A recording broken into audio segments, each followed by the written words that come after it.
오늘은 한 해 동안 SWM 사역권 내에 있었던 주요 뉴스를 돌아봅니다. 첫 번째는 올 2월에 있었던 튀르키예 동남부와 시리아 지진 소식입니다. 올해 2월 6일 오전 튀르키예 동남부와 시리아 북부 지역에 7.8 규모의 지진이 발생해 튀르키예 공식 사망자 수 집계에 따르면 튀르키예 35,418명, 시리아 정부 통제지역 1,414명, 시리아 반군 지역 4,400명으로 사망자 수가 41,000명을 넘어서 유럽 지역에서 발생한 100년 내 최악의 자연재해라는 평가를 받고 있습니다.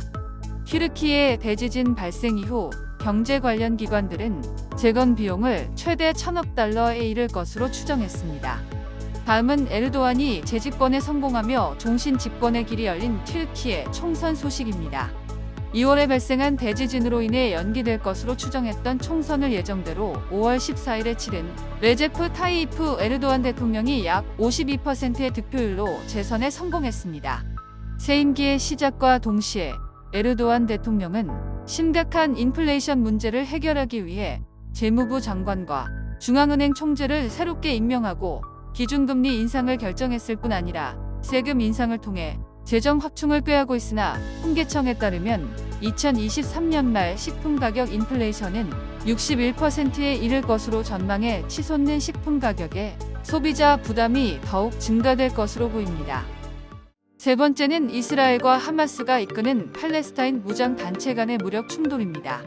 2023년 10월 7일 팔레스타인 무장단체 하마스가 이스라엘 남부 국경지대로 침투하는 기습 공격 후 베냐민 네타냐후 이스라엘 총리는 성명을 통해 전쟁 개시를 공식 선언, 대대적인 보복 공습에 나섰습니다.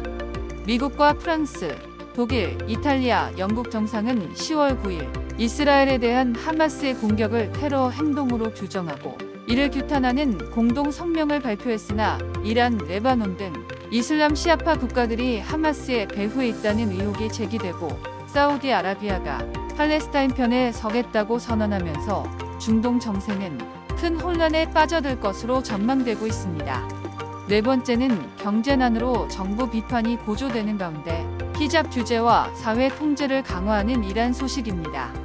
지난 2022년 마흐사 아미니가 히잡을 불량하게 착용했다는 이유로 도덕 경찰에 의해 구금됐다가 사망한 이후 히잡 강제 규정과 정권에 대한 대대적 반대 시위와 저항이 빈번해지며 크게 위축됐던 도덕 경찰의 활동이 아미니 사망 1주기를 앞두고 다시 재개됐을 뿐 아니라 이란 사법부는 히잡 규제를 강화하는 법안을 의회에 제출.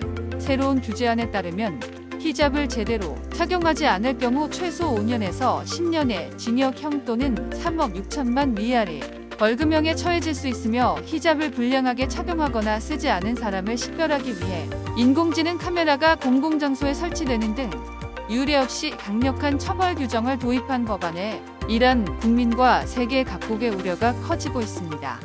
마지막으로 사우디아라비아와 이스라엘 관계 정상화와 관련된 소식입니다.